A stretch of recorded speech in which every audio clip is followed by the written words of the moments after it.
I've been big on studying what first happens in the first 10 minutes of movies. When the idea that came up and was so important, especially is okay, so what is on the first 10 pages of your script? What's actually going to happen in the first 10 minutes of your movie? I went and grabbed a bunch of the movies, or looked at a bunch of the movies that I really enjoyed and so just had readily available, and then was watched basically all of their first 10 minutes over and over again. So you get like an idea about what actually happens inside the first 10 minutes of a film, especially the ones that you really like and enjoy. And I think a first 10-minute film study is a really good thing to do, because you do learn some interesting things. A lot of things start on action.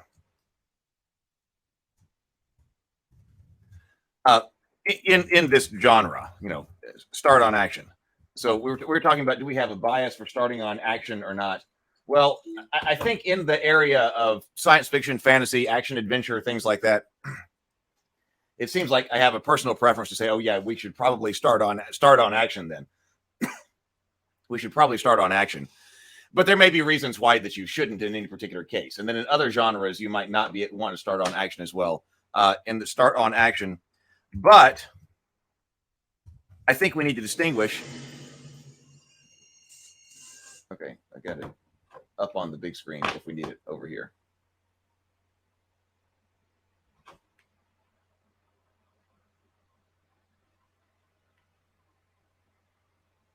Okay, so I guess I don't need these.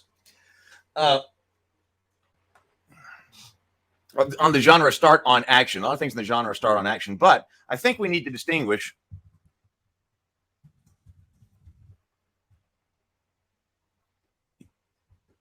make this a bit larger for you. I think we need to distinguish starting the movie or the story or the book or whatever it is, the movie on action, movie / book, whatever, on action, versus starting the hero on action. So that would be a decision to make. So if we decide, hey, we need to start this movie on action because we want to do something gripping, we want to show off some cool stuff about our world and everything like that, very much like The Matrix does. So we may say, all right, so the right choice is that we want to start this movie on action. But then once you decide, okay, we're going to start the movie on action, does that mean that you're going to be starting the hero on action? Or is the hero, is the action going to come from something else other than the hero? Something other than the hero that ultimately the hero is going to be tied to in some way. Of course, that ultimately the hero will, of course, be tied to. The hero will be tied to.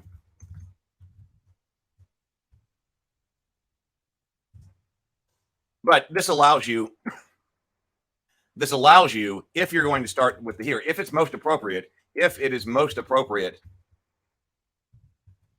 to start the hero, because the kind of story you're telling, start the hero not in action, slow scene, a slow start, easing you in, then it might be a good idea, especially if you're in a genre that likes action, like science fiction, fantasy, action, adventure, like that, then it might be a good idea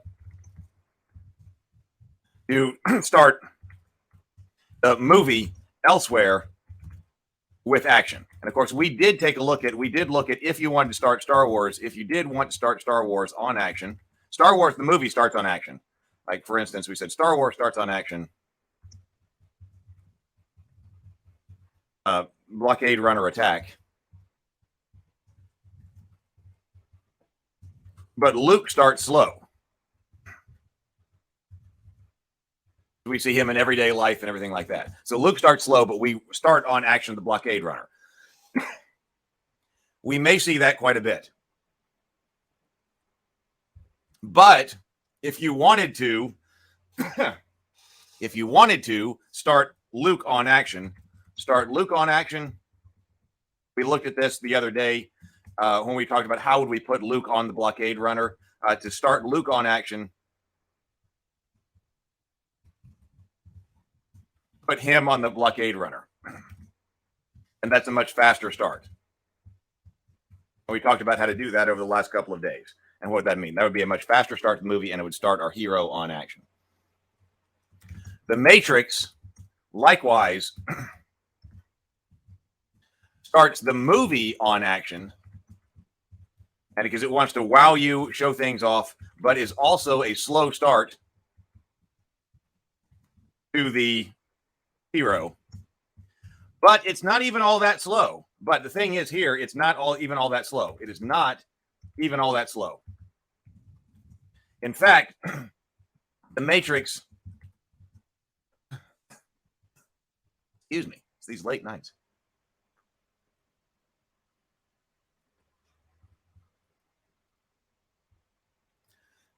It's not even all that slow. The Matrix actually accelerates Neo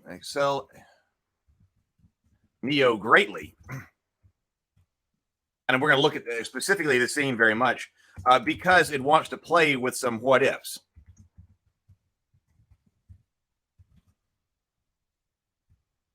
It happened to work very well. And it's some what ifs that at the moment I'm not thinking that I've been seeing in some other movies. I mean, they might be out there because obviously there are a lot of movies out there. But I went, oh, I see what's happening here. We have we're playing around with some what ifs. So this movie in Act 1. So this movie is a little bit longer. So from their structural perspective, this movie is 2 hours and 16 minutes. A little bit less because sometimes when I'm looking at my story structure and stuff like that, as far as timing, I don't include the time for the outro, the outro credits, because you're really over when the credits start to roll. So this movie is something like, it's probably more like about 2 minutes, or it's 2 hours and maybe about 14 minutes long. So it's a little bit longer than Star Wars. It's longer than 2 hours. And so it can take a little bit more time proportionally where it wants to. But, I've been thinking lately a lot about this. It could take more time proportionally where it wants. But unlike a book where you can just see what type of, how long the book is and where you are in it, anytime, you might abstractly know how long the movie is going to be. But if you're sitting there watching it and it's taking a long time and really slow in order to get you started, you may feel it. So I'm wondering here if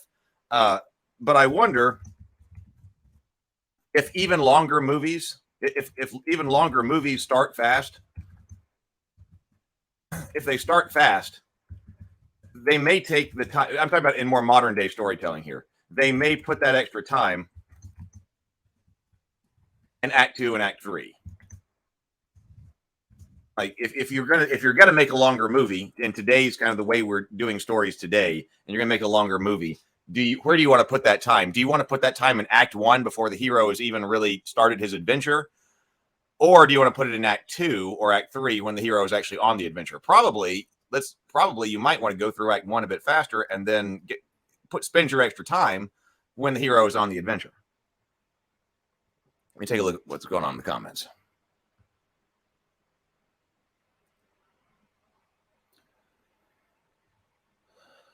Oh, you're in layout now, Micah? Oh, that's fantastic.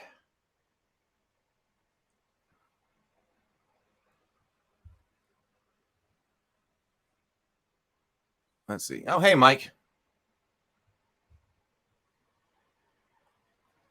Oh, and good morning. Good morning. Good morning. Okay. Let's go here. Okay, so this movie then, I really wish I could just have this up on my...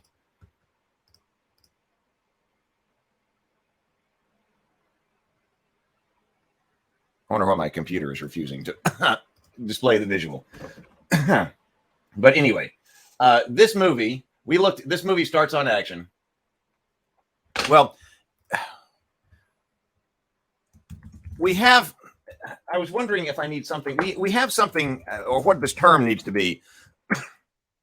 We do have something that is analogous to the crawl. The Star Wars crawl. We have the discussion between what's his name? I forget what his name is. You guys will know the guy who ends up being the traitor, because you haven't really even been introduced to him, but you hear his voice in his discussion. We have the discussion between Trinity and the trader guy. And the reason I say this is kind of like the Star Wars crawl, because this is still invoking a sense of wonder and atmosphere. And it seems like a lot of movies have something like that. The Star Wars is doing that with the overture. We said Star Wars it's the opening crawl, but really what it's doing is it's using music. Star Wars uses music, and it was in the era of the overture. So it uses music and that and your 3 sentences worth of text to bring you into the world and invoke awe or invoke wonder. That's also this, and that we said that opening crawl was 1 minute and 40 seconds, which we said is a lot of time to only say 3 sentences. But interestingly, this opening with Trinity and Cypher, was it Cypher? That just came to me. It might have been It might be Cypher, because that's just the name that came to me. Is exactly the same length. Imagine that. That discussion, the phone conversation,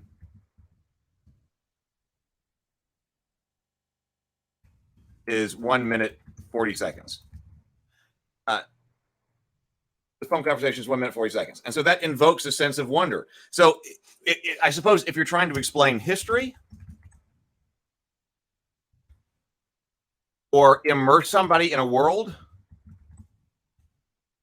you've got about 1 minute and 40 seconds, a minute to 2 minutes, maybe slightly longer. Moana also starts this way. Moana starts with the grandmother telling a story.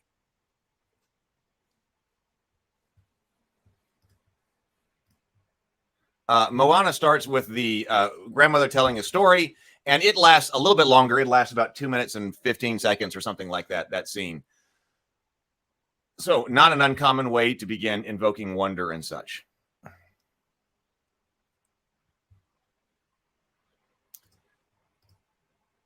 Then we start on action. Oh, by the way, it's another, I suppose, great example of this, the movie starting on action and so forth. Lord of the Fellowship of the Ring, specifically. The Fellowship of the Ring does this.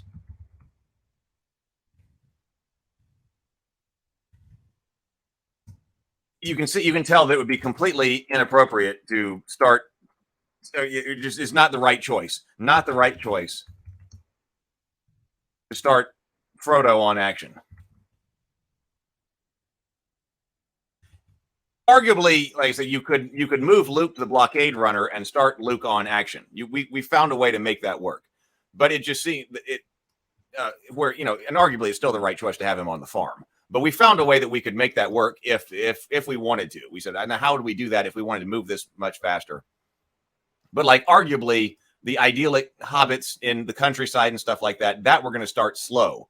So we want to introduce, and then we're going to ease you into the world of Middle Earth by having you enjoy the Shire and all of that. But nonetheless, we start on action. But the movie starts on action with the prologue that Galadriel is talking about, and that in that case we have war and orcs and bad guys and everything else. But we are starting with action through our introductory scene, and then we're going to ease into this and ease you into Frodo. Matrix, I love the opening scene that drops you into action.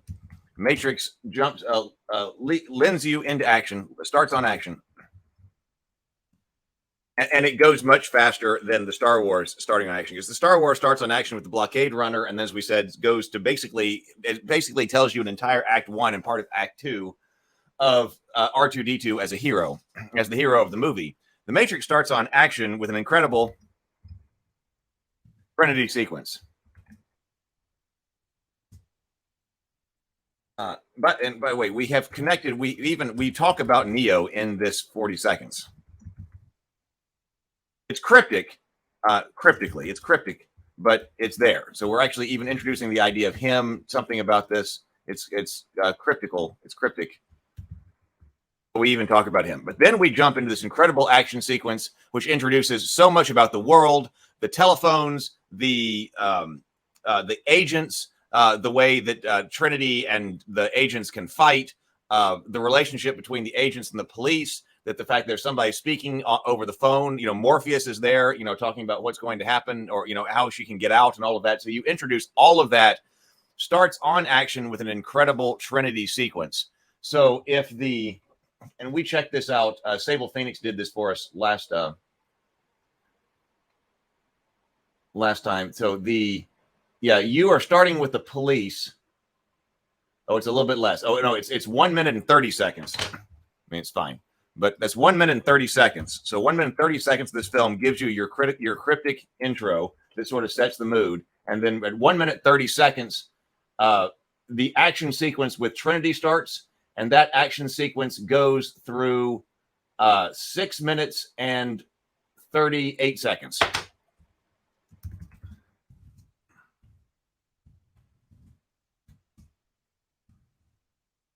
So that's really, you got 5 minutes. We're going to spend 5 minutes and 8 seconds with Trinity, giving you an incredible high action open.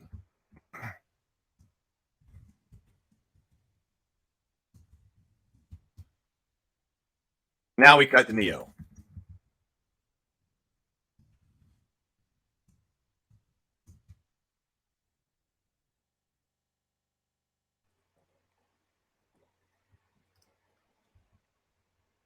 And what we see here, okay, one of the things that now we cut to Neo, and this scene with Neo, what you see visually does a lot of work. But one of the interesting things about Neo is that Neo leaves a double life. So effectively, you introduce Neo twice. Because Neo lives a double life, one of the things this Act 1 does is effectively introduce him twice. This is kind of a non-standard thing. He is introduced twice. One for each of his lives. And I've been noticing the kind of things you do in the event that a hero leads a double life. Okay. When heroes lead double lives,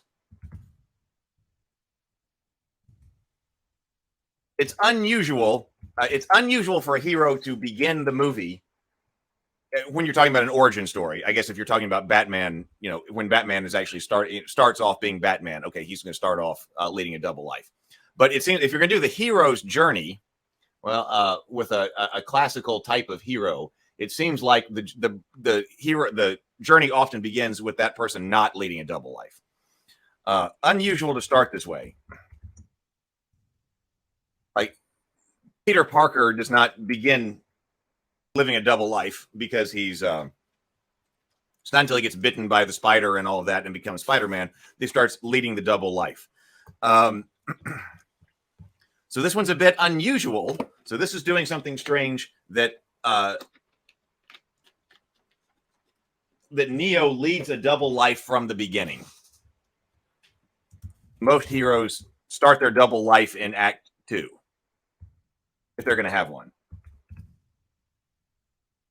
And when heroes lead double lives, I often see you going back and forth between the other world and the mundane world in Act 2.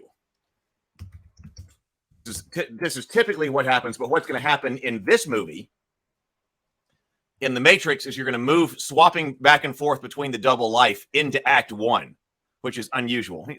Often you switch between the normal world and the other world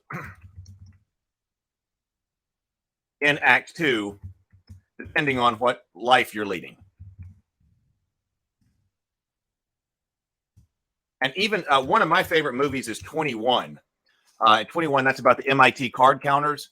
And in that one, of course, you have very clear distinctions between going from the ordinary world, which in this case, the ordinary world is MIT, where he's a college student at MIT, and then he gets on an airplane. I've been noticing a lot of airplane sequences. Airplane sequences are great for transitions, and they tell you we're one place now. There's an airplane takes off, something happens, you see the airplane land, and then boy, you are in the other world after that. The airplane lands in that, and then he's in Las Vegas, where he is this big shot craps player, not craps player, where he is a big shot.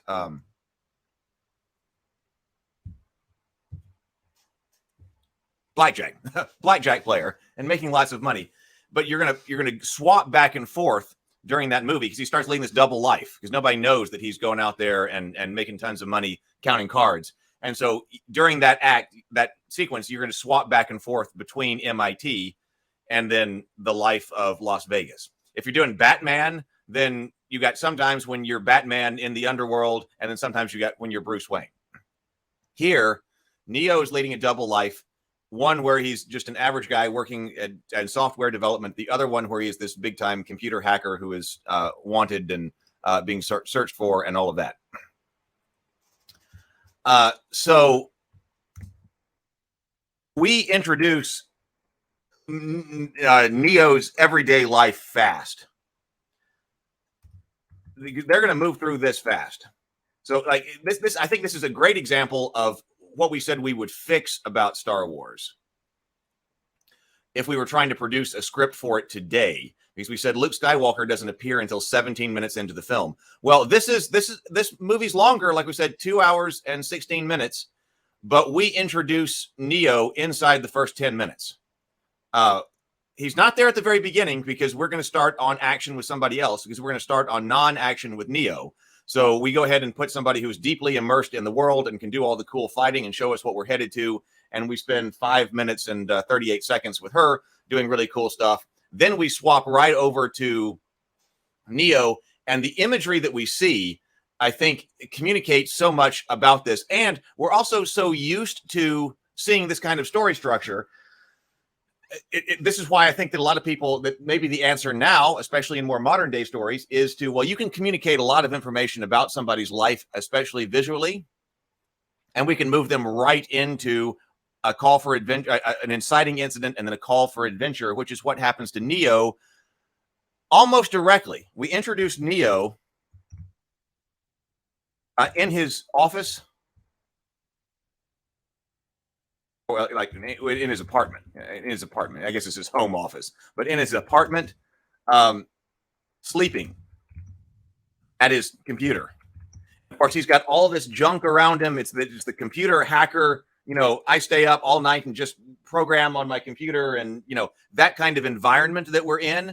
So we just see him in that apartment, and he's oversleeping, and you get the overshot of him sleeping that tells you what type of environment he's in, and that does a lot of work. I mean, when you see that sequence, which lasts for just a few seconds, you understand what type of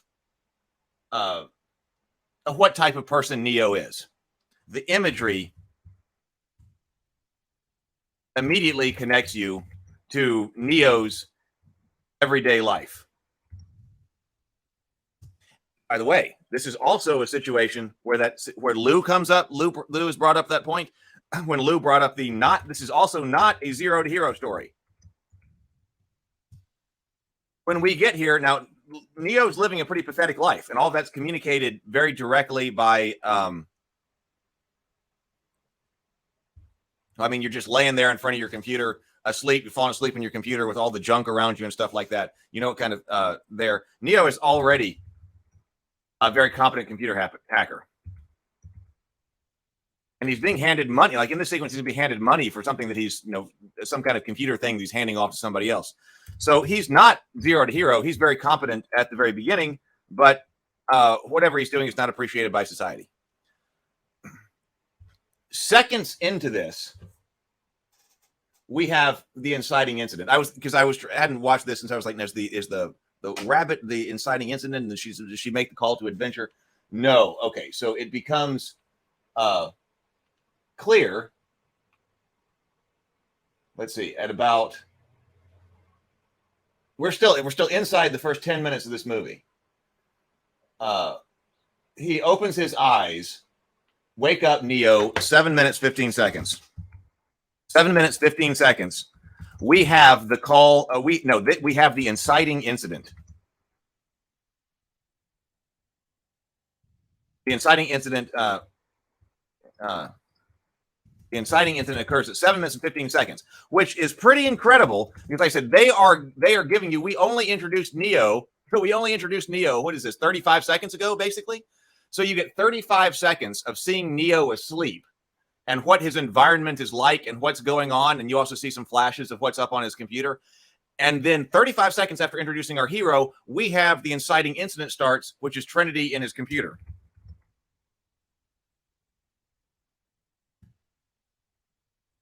Telling him to wake up and wake up. This is when Neo's life is never going to be the same. This is not the call to adventure, but it is telling him, wake up. Your life is never going to be the same because now Trinity is in your computer and she's communicating to you through your computer. And this is when you do get the call. Right after that, follow the white rabbit. Of what I've been tracking so far, this is one of the fastest ways you move a hero through this. Starting communicate, you taking advantage of the film medium for, first of all, the really cool action scene with special effects that had never been seen before, using bullet time and all of that in that opening sequence with Trinity, and then taking full advantage of the film's visual medium to tell you exactly what type of person Neo is, and then basically as soon as you meet him, giving him his inciting incident and then telling him what he needs to do. He needs to follow the white rabbit. This is when cool-looking people and a beautiful woman comes to the door. And we talked about the things that might call a guy to adventure. This would be a beautiful woman. And so she's there. And of course, they're all dressed up, to go to the rave or whatever it is, the dance club and everything else. Contrasting with what Neo looks like. And then the guy asks, should we take him with us? Should we go? Do you want to come with us? He invites them. He's invited to the club. He was told he needed to follow the white rabbit. He is invited to the club. That's a call to adventure. Hey, come with us to this dance club. Or we're going to be hanging out. The guy asks, should we take him with him? The woman says, definitely. Looks him over and says, yeah. What happens? Neo balks. He refuses the call.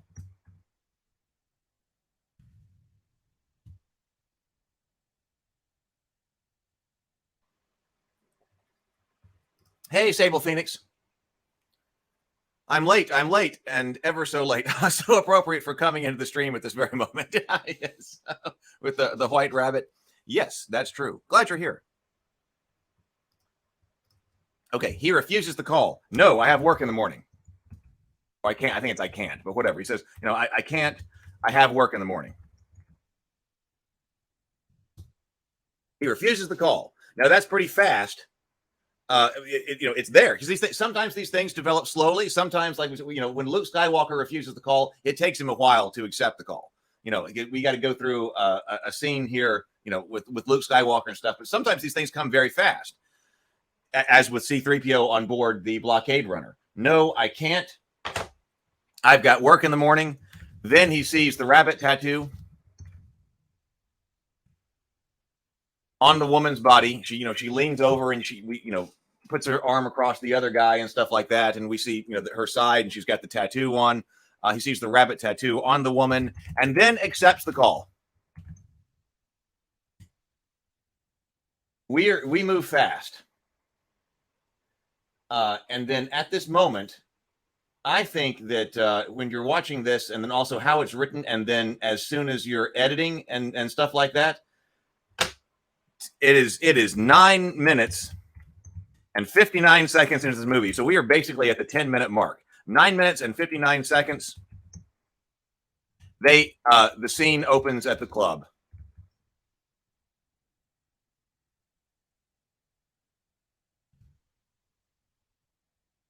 Goes to looking out of place. Okay. Obviously, Neo is out of place at this club. Like he's all the dancing and everything is going on, but then he is and the music and stuff like that. But he is up against the wall, looking kind of out of place. And then, of course, that's when Trinity approaches him. We can see exactly if this was going to now. See, we're about to start it over again. We're about to do something non-standard. And we're about to start it over again. But Trinity approaches him at that moment. If this were Luke Skywalker, he's at a club. This is when you would get the molested by alien smuggler at a bar scene, and then you would introduce somebody with supernatural aid. So we're moving a bit faster than that. So Neo is not. We don't see him like get molested by the alien smuggler. That didn't happen.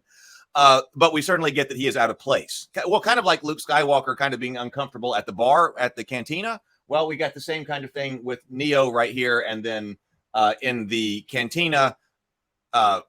Obi-Wan Kenobi intervenes, and this time it's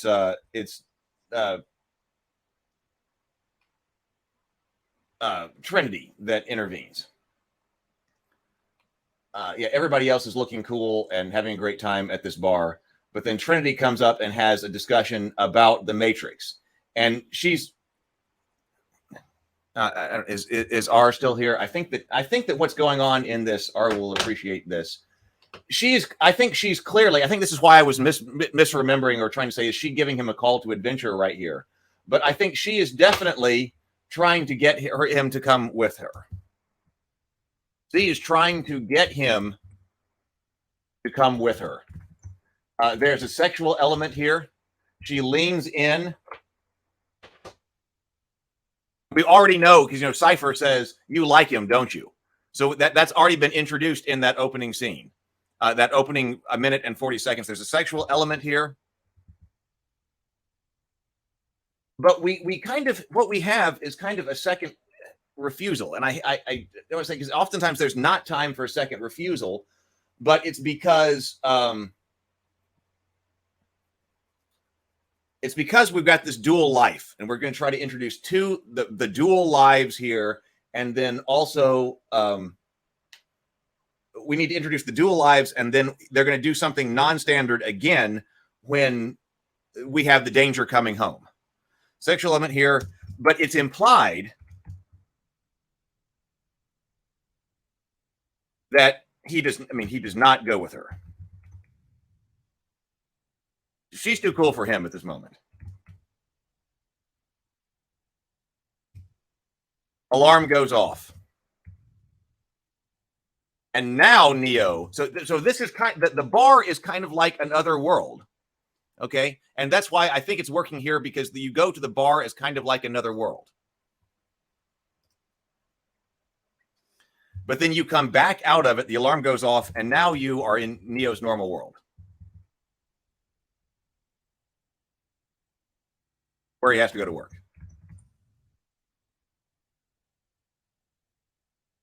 C3PO said, I'm going to regret this. Yes. Trinity is serving as the herald in this role, isn't she? Yes.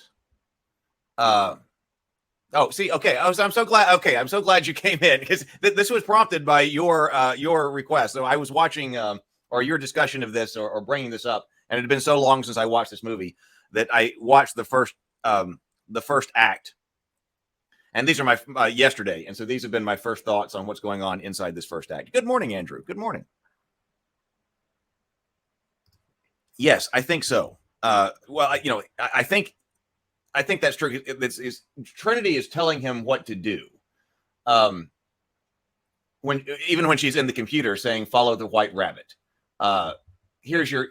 So it could be that moment is the call to adventure right there. What you need to do is follow the white rabbit, because he doesn't accept or reject right now because he doesn't understand that command. So, but we see then later when they come up to the door, they see that, and he understands. But they're also inviting him to go someplace. Maybe that's why their romance feels so forced.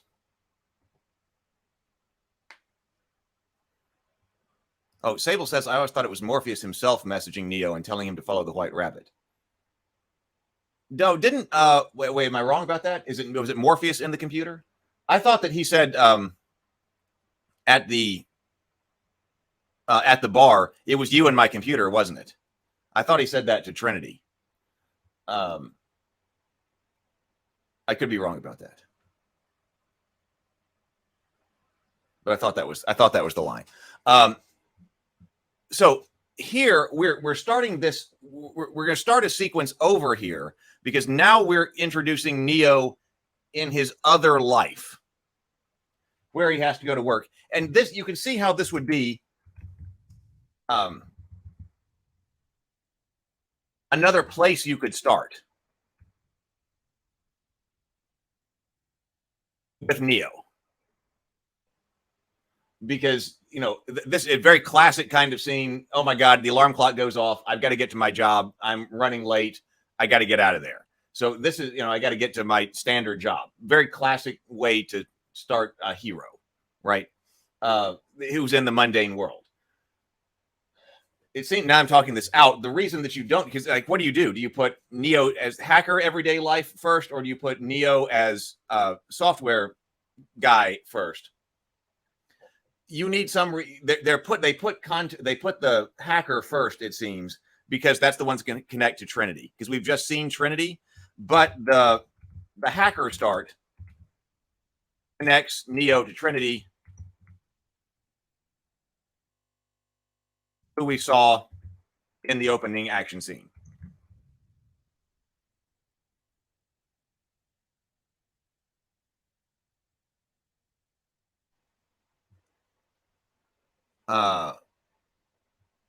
Yeah, I know. It's been. I can't believe it's been so long since I had watched this movie. Retro Nerd Girl, so awesome.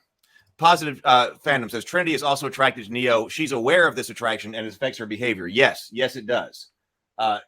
From the very beginning, it's affecting her. Like, why would you take somebody else's work shift in that very beginning? Well, it's because she's attracted to Neo. We still move fast. I agree with Sable and said so yesterday. The rabbit is the message, but the messenger is Morpheus. The rabbit is refused, but then at work in imminent danger, Morpheus calls again, and then away we go. Yes. Okay. So we're getting to that. So then we saw Trinity open action scene, and then we go to the basic software building. Where Neo is working and everything is boring.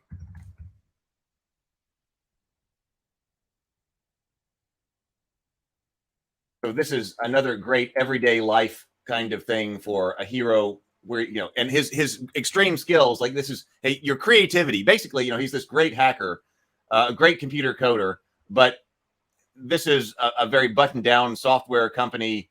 And so his skills are not appreciated here.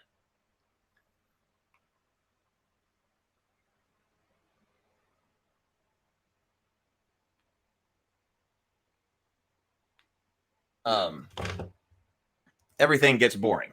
Now, why does Neo get another call? So this is when the cell phone is delivered to him, and Morpheus, and it's going to be Morpheus on the phone this time. Let's go here. Why is she attracted to him, though? Just physical. It's hard to reconcile that she's actually in love with him by the end of the film. And Neo is Positive Fandom says, and Neo is a sweet guy, and so the female gaze loves him.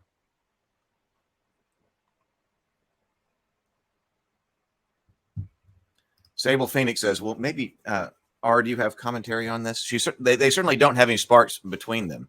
Neo hardly seems to notice her. As established in the club, he's way beyond him in every respect until he breaks into the Matrix code at the end.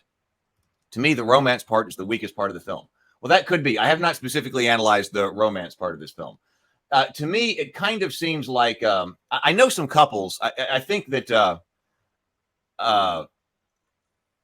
I know some couples where the guy has been oblivious, where the guy, where the woman is interested in this guy and wants to have a relationship, And yeah, for whatever reasons, she sees something in him, wants to have a relationship, but the guy is oblivious, basically, to her interest and her advances, uh, possibly because she's beyond him or whatever. And then the guy just seems, and then the woman basically at some point comes up to him and says, "Hey, you and I would make a great couple.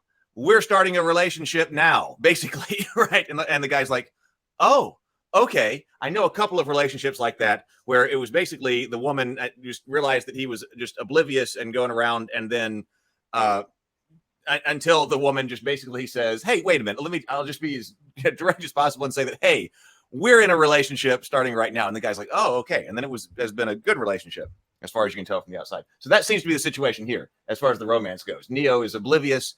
Might be Neo's first relationship, yes, or the first one in a while, right? Yes, at least. James says Trinity can be interpreted as an analog for Mary Magdalene, and so the attraction to Neo's Christ figure was likely forced to facilitate that comparison. Interesting. The attraction to Neo's Christ figure is likely forced to facilitate. Well, I'll think about that side of that definitely more as I watch it again for just enjoyment. But then also, like, we may go into other acts of these different movies later as things come up. Retro Nurgle says Neo has a fear of change, and even though he has a longing for it.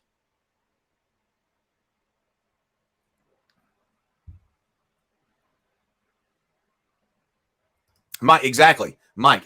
Typical nerd, tunnel vision on the task at hand and not seeing what's in front of him. Right. In the situations where, like, I see that in the relationships I was talking about, that the guy, yeah, is geeky, is focused on whatever, school. Now, I'm thinking about these kinds of things in college. The guy's focused on school. It could be work, whatever, and is completely oblivious to this woman who is clearly interested in him until she just, like, basically grabs him by the collar and says, "Hey, it's you and me." But then Neo gets the phone call. Why? Okay, this sequence seems to be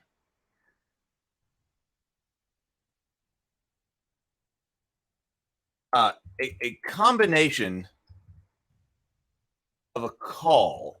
Okay, so a call to we. Okay, so I said this is the first time I'm talking through some of this. So there's a call to adventure, but actually, I'm not going to say that. I mean, maybe you can see some of these elements here, but this one seems to be supernatural aid.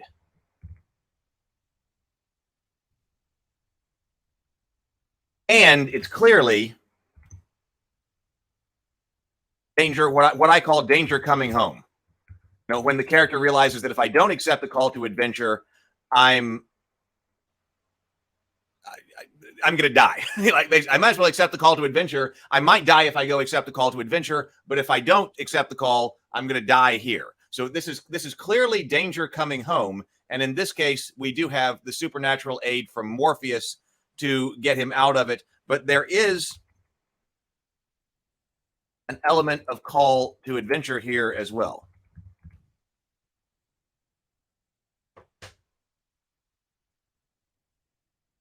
And this is a non-standard way to do it, but I think this works. I mean, clearly it works. I think this is working because because Neo did not follow through with Trinity.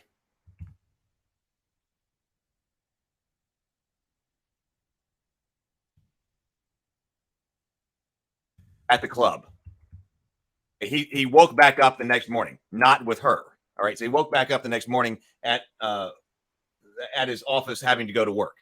So if he had gone with Trinity right there, then he wouldn't be at work. And I think that's why when I was looking at this earlier, I was like, well, she must have issued a call to adventure. He did not accept it. That part's implied. And so what's about to happen? Danger is about to come home. Because he didn't accept, danger is about to come home to him and realize that he has to accept.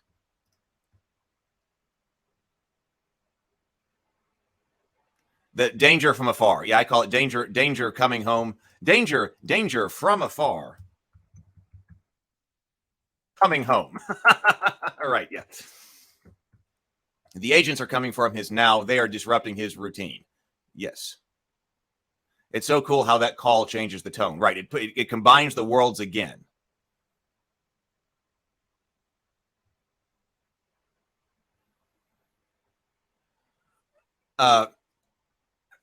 Yes. Okay. So Sable says it's also Neo's first test and he fails it. Interestingly, Neo fails nearly all of his tests until almost the end of the film. The first one he succeeds is saving Trinity from the helicopter.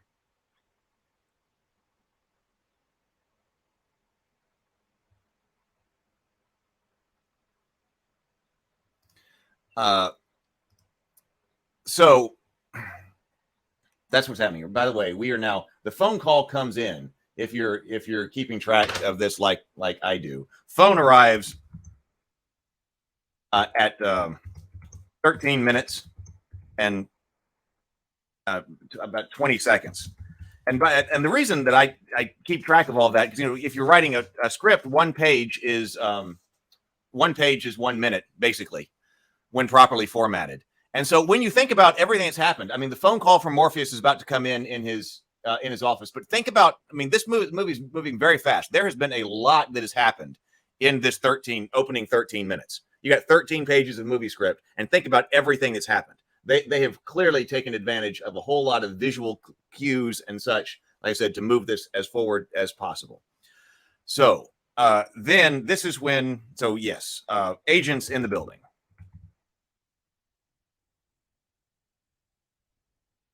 There is no time. You can't ignore what's happening to you.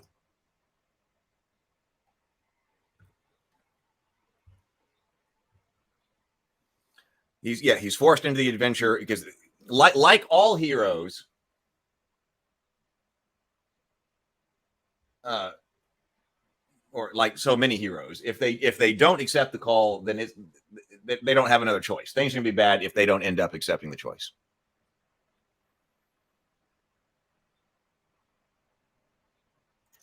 Mike says, and the threat is not obvious due to the Matrix, as he's also living in the shadow as a hacker, and he's already anxious that somebody could come for him. Yes, yeah, that's true. Yeah, there are mundane reasons for him to be afraid as well.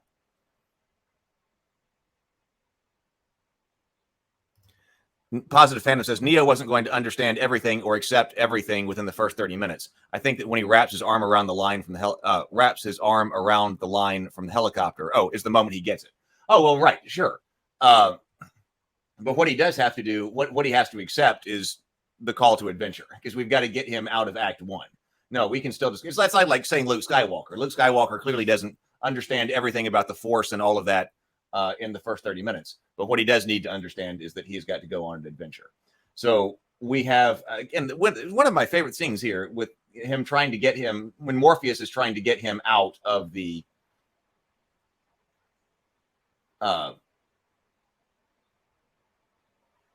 get him out of this. So now when danger comes for you, agents in the building, danger is coming. Do what I tell you to do, and I can get you out of here. Neo obeys to get out of danger. Now, we should be getting out of Act 1 at this point. Something non-standard is going to happen again right here, because once again, you would think we are about to be out of Act 1, because he approaches the threshold. Physically, Neo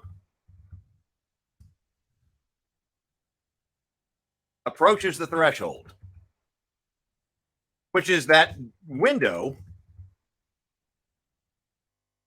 he has got to get out of. What is this threshold guardian? Well, I think it's, in this case, it's interesting that it's basically the threshold itself. Threshold guardian is effectively the threshold itself, because we're on the outside of the building.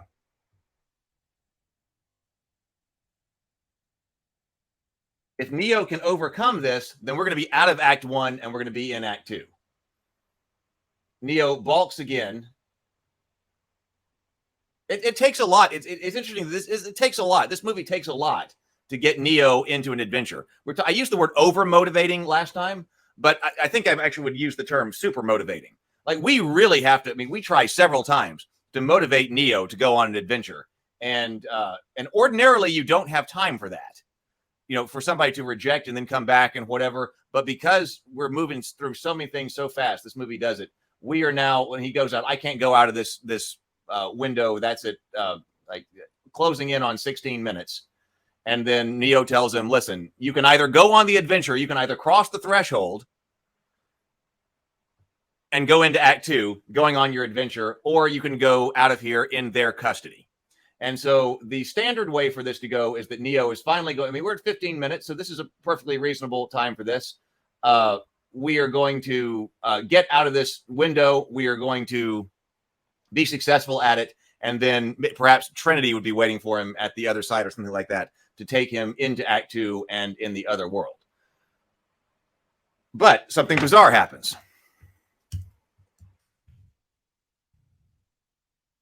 Something non-standard happens. And I think we have time for this. We have time for this to repeat and to go through these kind of sequences again. He fails. He fails his threshold guardian. And we have time for all of this because we spend so little time with Neo in his ordinary life. They communicated it all very effectively and very efficiently in a small amount of time. What his life is like and so forth. It's there. It's completely present, but they collapsed that. I mean, think about how much time we see Luke Skywalker after the 17-minute mark doing Luke Skywalker boring kinds of things on Owen's farm. We spend much more time with that. We spend like compressed amount of time with that with Neo. Little time with Neo in his ordinary life, so we can do a little bit more in Act 1, which is non-standard. And something really non-standard, like him failing his threshold test.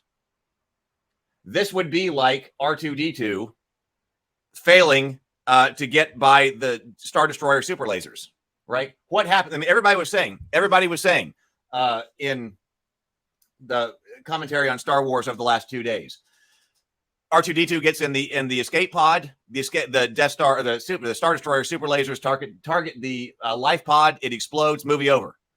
If you don't pass that threshold test, movie over. I mean, and in that case, they're just blowing it out of the sky, out of space. But here we have the failure of the threshold test. Ends up in the custody of the agents. Guess what? Movie over. Movie over. Neo fails.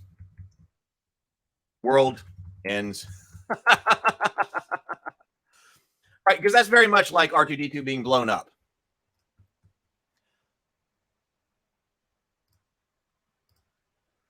Micah says, yes, failure after failure, yet still determined he is what it makes me, and yet still determined is what to me makes for a more heroic story and character. Neo in the Matrix, Arthur you in the never-ending story. Probably pronounced that wrong.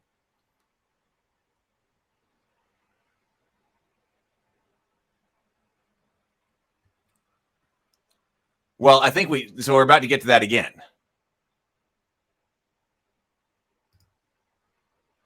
Good morning, Lady of Pain. Lady of Pain says, that is a great example. The reluctant hero is good in movies, but not RPGs. This is how we adapt story structures to RPGs, story scaffolding for the players. Oh, that's a good point. That if you're the game master and you're about to sit down and play an RPG with some players and you set up the adventure for them, you really don't want your players to reject the call to adventure. It's like, no, you can't reject the call to adventure. Here's the adventure. Please, let's go on the adventure. Yes.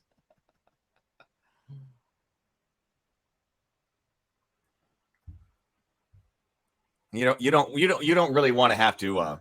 It's standard. Okay, Mike is saying that could work, but yes, when in the standard way you go when you sit down to play, you really don't want to have to super motivate the player's characters to go on an adventure. Artreyu. Okay, Artreyu. And that's one that's been forever since I've seen. Okay, so movie over, Neo fails, world ends, except for in this case, we have a what if scenario. This is one of the big what if scenarios. If you were to say, what if, hey, look, can we tell me what would happen if you fail your threshold guardian? What would happen if you fail the threshold guardian and can't get out of Act 1? What if you fail the threshold guardian? Ordinarily, like your answer with R2D2 being shot out, ordinarily death. Ordinarily answer is death. But could it be something else? And in this case, this is what this is showing you. Well, okay, he's arrested, and then he is taken in for questioning. And it's because, and we're told later, it's because they don't understand his importance. So, Trinity was there. So Trinity was actually, I said, Trinity would be waiting for you, but actually she was, that's exactly what was with it. That makes sense. Trinity would have been waiting for him if he had been able to cross his threshold test. And it's Trinity who looks into the rearview mirror of her motorcycle and realizes that he can't, that he has failed. So she was waiting for him to take him into Act 2, but he failed, and now he's in prison. So we could see, we could see a scene like this. Can you imagine a scene like this where R2D2, where instead of blowing up the life pod, they tractor beam it? Whoa, what's that? So instead of blowing it up, so the agents didn't shoot him, they captured him. So if R2D2 had been tractor beamed and brought back on board the Star Destroyer, you would have an interrogation scene of Imperial officers and stormtroopers or whatever, maybe even Darth Vader himself.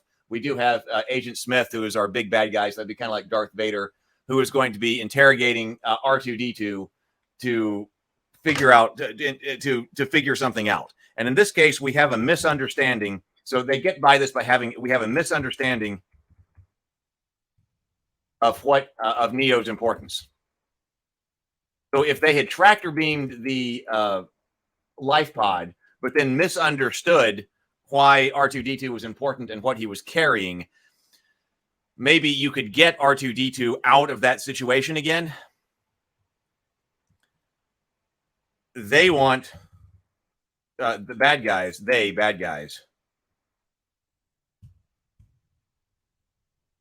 want to use Neo as basically a spy to get to, oh, you know what? Kind of like the secret rebel base. Kind of to our good guys. So they want to bug him, so he's bugged. And once again, a crazy kind of scene here, which, visually and all that. So he's bugged because we're going to use him. So this would be like, phew, yeah, they should have just blown R2D2 up, but they didn't. And now they have misunderstood, but they don't understand the Death Star plans are actually on board, but they're going to bug him to try to use him to infiltrate the rebels.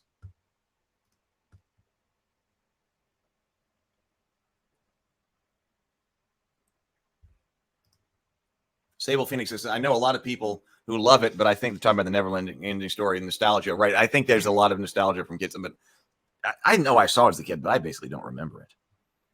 I can imagine that it could be cringy if you watch it later.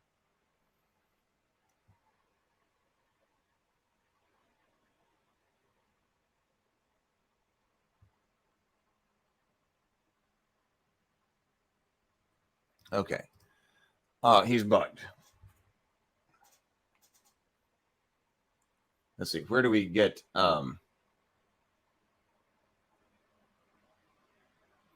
this does allow a confrontation. So one thing this is allowing that I guess you might, I'm going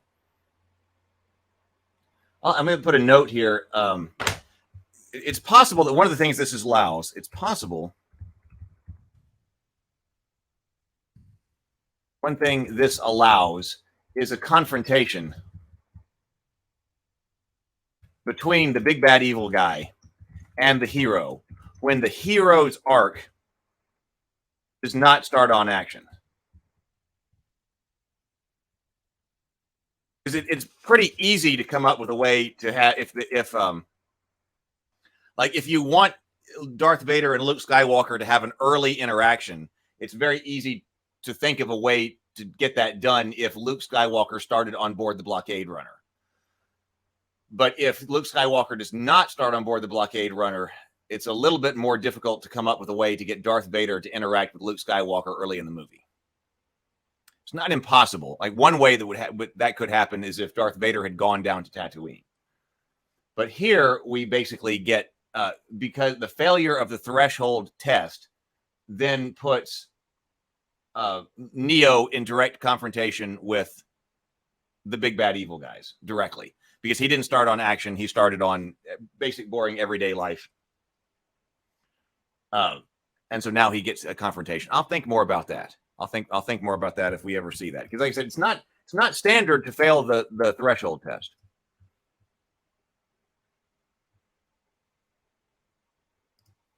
Robert says, in The Matrix, when Neo fails to move forward, the heralds and mentors intervene. At the end of the movie, it's Neo's ability to control the Matrix that intervenes.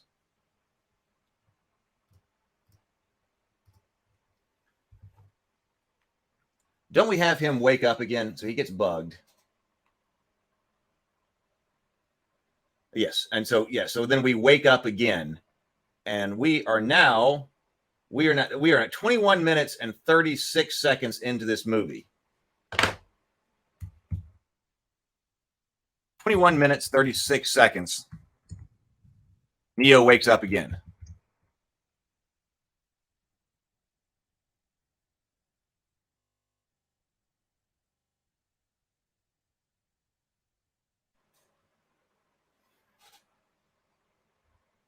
So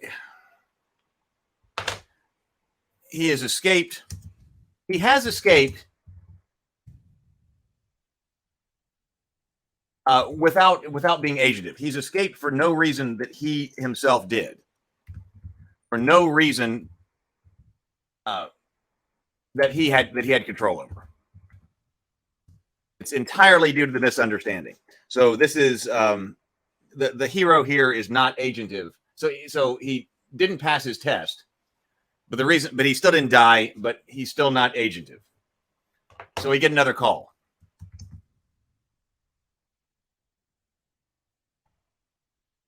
Yeah, the phone rings again. Isn't it Trinity? It's not Morpheus, right? It's Trinity. This line is tapped, so I must. Oh no, it's Morpheus. It's Morpheus who calls. The phone rings again. It is Morpheus on the line. Telling him he's got another chance.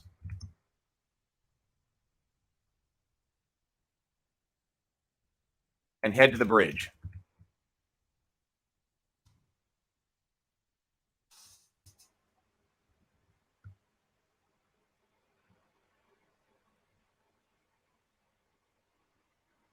Yeah, so we're talking about yeah. I mean, when Robert's saying that Neo's ability to control the Matrix intervenes, that's definitely agentivity on Neo's part. He's stepping into his role. Yeah, I think so. Just like Luke destroying the Death Star. The shot firing that's destroying the Death Star. Secret knowledge applied to achieve victory for now. Oh, RM says that literally going to watch The Matrix now on the boardwalk. Oh, fun. I know. I can't believe it's been so long since I've seen this movie. So significantly, okay. So Trinity is also there.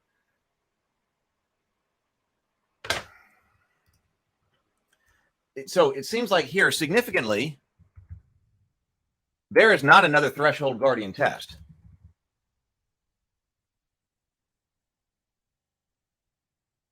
It's not like, see, danger doesn't come again. He's bugged. But he doesn't have to, that's interesting. He doesn't have to undergo another test. the team. But you see, so I guess if you were going to try to rerun this, one thing that would happen is that Neo would need to be agentive, would ordinarily be agentive in getting the bug out.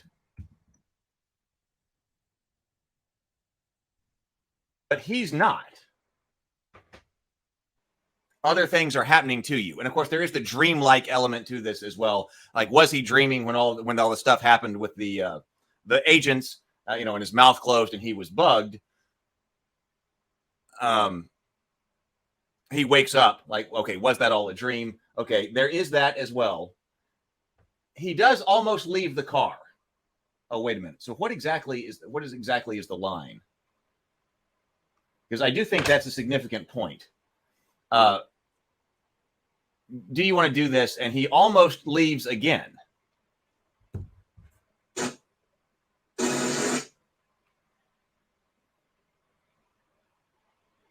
It's our way or the highway. Get it? Oh, isn't that something like that? Maybe I should have the Matrix script of it. Something like the woman in white. So something like it's our way or the highway. Get it? And then he steps out, or he goes to step out of the car. But then Trinity stops him. But it's he almost balks. He balks. Trinity stops him.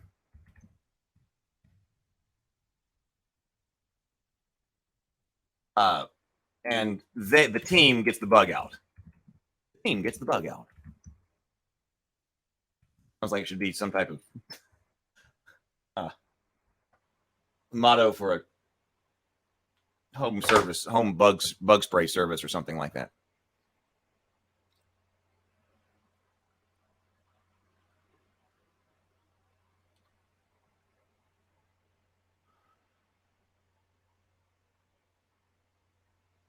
Sable says, I remember the first time I saw The Matrix, I hated it. I felt the scene where they walk into the skyscraper and mow down all the security guards. The checkpoint wasn't even anti-heroic. It was outright murder.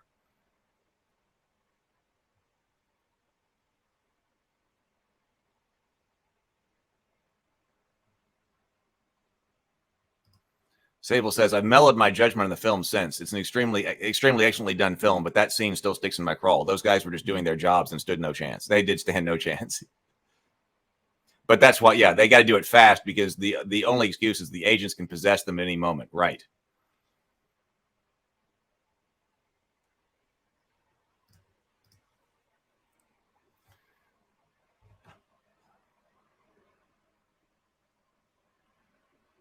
Wait, isn't it right here? Listen to me, Copper Top. We don't have time for 20 questions. Right now, there's only one rule. Our way or the highway? Our way or the highway. That is what she delivers. Okay. So they get the bug out in the car. And that's when he realizes that, okay, this is real. This is not a dream. There's stuff that's here to do. Then we enter Morpheus.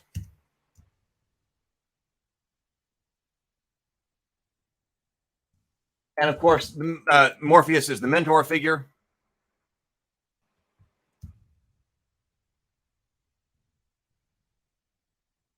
Throughout this, and the one who renders supernatural aid.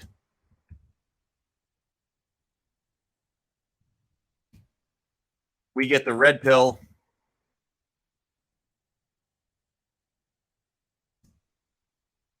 Blue pill moment.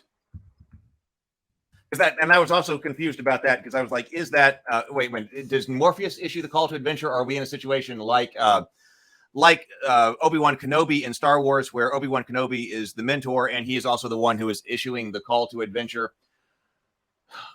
They do repeat this several times. So I would say, listen, he's got a choice here. He presents him with this choice.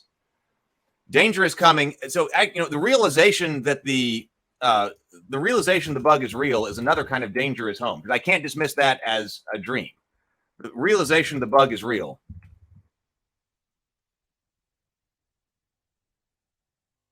is he just being produced by like people at that moment? Yeah, because he thought that maybe the weird thing where I couldn't open my mouth because I had no mouth and I got bugged was a dream. The realization the bug is real is formative. So in a sense, that's actually very much danger coming home. Danger in you, realizing that danger is, was in you. So that's formative. Red pill, blue pill moment. This is clearly a choice. And Neo makes the right choice.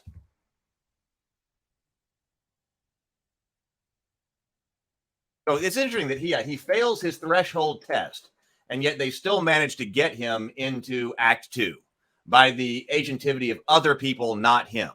But it's important that he makes the right choice here. He does not refuse the call here. He reaches for the right pill directly. It's not like he says, "Oh, give me the other pill," or "I'm walking out of here," or whatever right here. He reaches for the pill to take him to adventure. At this point, I would say, especially after, okay, the bug in you, Neo is super motivated.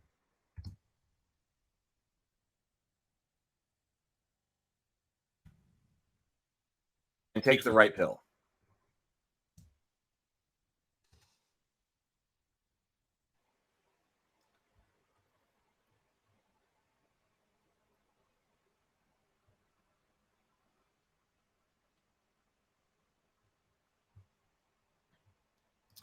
At this point, Neo is super motivated for adventure.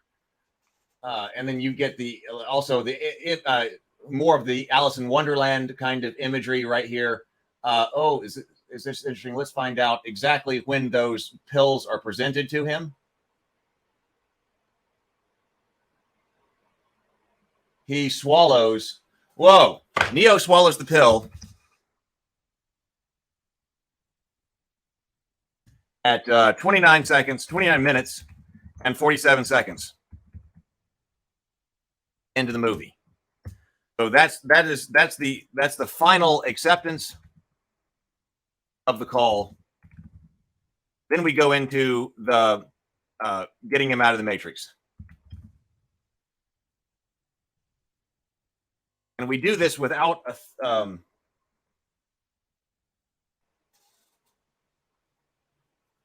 he takes the pill. Okay, then Morpheus stands up, and then, or we got the trace program. We've got to get him out. And so this is also something that somebody else does, something that the team does.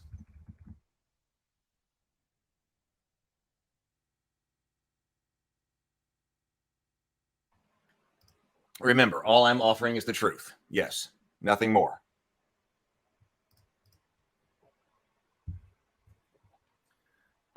He gets wired up and hooked up. All of that's happening. Again, it's something that's happening to Neo. I also think that a lot of the things that happen to Neo probably work here because of the dreamlike stuff. It's pretty common in dreams to have a whole bunch of weird stuff happening to you. So I think that's what you were supposed to feel when you get that. And then we wake up. The next critical point right here, 30 minutes, 22 seconds.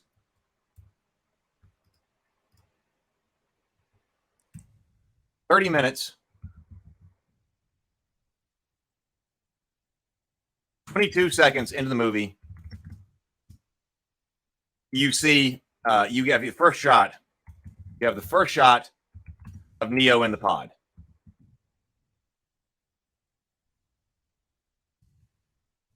Act 2 begins. To me, that is Act 2 beginning. Act 2 begins right there. And if we're talking about dividing a movie into quarters, now say this is a little bit longer, but if it's going to be a 2-hour movie, then you would want your hero out of Act 2 30 minutes in. You'd have 30 minutes for Act 1. You'd have an hour. I mean, right. First 25 minutes of this. First 25% of this movie, if you got 120 pages of script or 120 minutes of the movie, then the first 30 minutes is Act 1, and then you got to be out of this. And now we're into Act 2. Act 2 begins basically 30 minutes into this. And that does mean, I would say, so the hypothesis at the beginning of this was right, at least in this case for this movie, that because this has a little bit longer runtime, this is 2 hours and like 14 minutes, not including credits. That means we're going to put the additional time not in Act 1. We did some weird stuff in Act 1 because we didn't have Ordinary World. We did some other non-standard stuff and asking what if in Act 1, but still spent 30 minutes in Act 1. And then we're going to put those other 14 minutes into either Act 2 or Act 3. And I haven't gone forward beyond that. But Act 2 begins. I think it's interesting that we've been using this term liminal space. Interesting that we talk about, which is not exactly the other world. Okay, so the other world, I mean, in some technical in-universe sense or whatever, but they're talking about liminal space. Being in the pod battery area is definitely that. I mean, the other world proper is on board the starship dealing with stuff in the real world. It's interesting that here, the real world is the other world, and then sort of the standard world is the Matrix, right?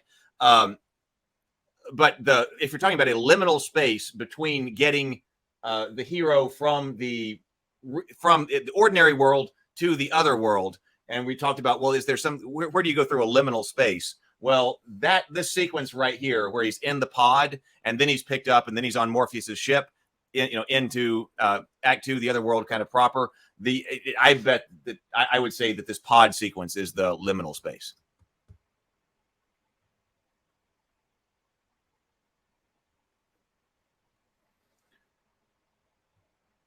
Considering his initial fear, it's completely understandable to the audience that he would take on the adventure, just like Luke finally doing so after his family is killed. Yeah, so that's the removal of the bug. So it's interesting. The agents weren't enough, but he's not tested. He's not. He doesn't get this bug out, and there's going to be some kind of other test or something like that. Doesn't happen here. But seeing seeing the bug. Oh my God, this is real. Is the same moment that Luke has when looking at the burned corpses of Owen and Beru. Yeah. Why didn't I take the blue pill? Yeah, that's a great point, because I hadn't gone further than this because I hadn't had time. Yesterday, I just was able to watch about the first 30 minutes before I did dinner and a board game last night and after dinner and a board game. But that's a great point, that actually we do embody the embodiment, the refusal of the red pill is embodied in the movie with Cypher, right? So when he says, why didn't I take the blue pill? You do get that it's done as regret, because it's done as regret. So yes, he is a willing hero by the time Neo is. He's a willing hero by the time the pills are offered. But then the regret, a subversion, I suppose, and the way that James is using the term of the refusal of the red pill is actually still in this movie. It's very interesting. Yeah, the pod sequence is a freaking nightmare. Yeah, especially when he pulls this big tube out of his throat. It's vastly disorienting for Neo and the audience too. So that's my thought about. Those are the thoughts that I had about Act 1, Neo Act 1. So once again, I think it's important to realize, because people also use the Matrix as the hero's journey. He is going on the hero's journey. And you can see all of the tropes. We can see, or so many of the tropes. We can see so many of our plot points on our story beats. Exactly what is supposed to be happening happens. I would say that some of Drake's philosophy of the ingestion, even when things, but they do some non-standard things. So if you're trying to say, now, hey, no, hold on, I want to write a story. Well, they're doing some non-standard things here. And we have to understand that when a non-standard thing happens, why is it working? Why is it working in this movie? Why would it perhaps not work in other places? Because you don't see these things often. There are non-standard. Why is it working here? And one of the reasons I think that it is working here is because in what would be Maxwell Alexander Drake's words, the central message of all of the standard story points and tropes is still being ingested by the audience. You're still communicating all of that on a immaterial level. I don't want to say spiritual. I mean, we could say spiritual, but on an immaterial level, even though what's actually happening on screen is the events are actually playing out in a non-standard way. That's my bottom line there. Stray says this was really cool. Well, I hope I enjoyed it. I hope that you enjoyed it too. Well, like I said, we may end up going back to it and some other movies as we get into Act 2 and Act 3. And as I got to get my characters out of Act 1. I'm studying Act 1 specifically because I got to get my characters out of Act 1. But also James, I know James isn't here right now, but James had brought up yesterday the idea that we ought to look at Empire Strikes Back, and I'm not ready for that. But I kind of laughed it off yesterday after going through so much Star Wars. I said, oh, yeah, Empire Strikes Back. But actually, James is right. I talked to Doug about that. I said, James is right. I'm not ready for that. But everybody talks about, many, many, many people say that Empire Strikes Back is, the best. Oh, that's my favorite movie, Empire Strikes Back. It's such a fantastic, it works as a sequel. It works as a movie. So actually, no, when it's time to get into sequels, we should totally do a structural breakdown of what is happening in Empire Strikes Back, because I don't see that very often. Like when we're talking about the hero's journey and stuff like that in books, the classic examples that are always used is Star Trek, Star Wars, the original, A New Hope, but the original Star Wars. And yet so many people like Empire Strikes Back, and yet I don't actually see it broken down and analyzed. Why is it working? I think we do need to do that. When this works, the writer understands modular story structure. Essentially, they use Legos. Well, right. I don't think I've actually said something about Legos here, but yeah, the Legos is a good way to think about that, because we don't want to say, because the point is, I think this is good. This modular is hitting its beats. It is doing what it's supposed to be doing. It does get you out of Act 1 in like dead on 30 minutes. You have a fantastic like opening sequence and then 10 minutes and everything that happens. It's happening in a non-standard way. But we don't want to say, we don't want to say this here, and it's true that the books do as well, that when you're talking about something about the hero's journey and things like that, sometimes things move in position. You hear your story beats. This is typically how they happen. But, in certain situations, some things may need to move. If you do something different over here, it's not a straitjacket. I don't in any way. I say that when I seem to be having story problems, it is because there's something wrong with my structure. And so I'm huge on structure, because once you have the structure right, I feel like the story then appears, right? And it seems like if the story's not working, it's because of a structural problem.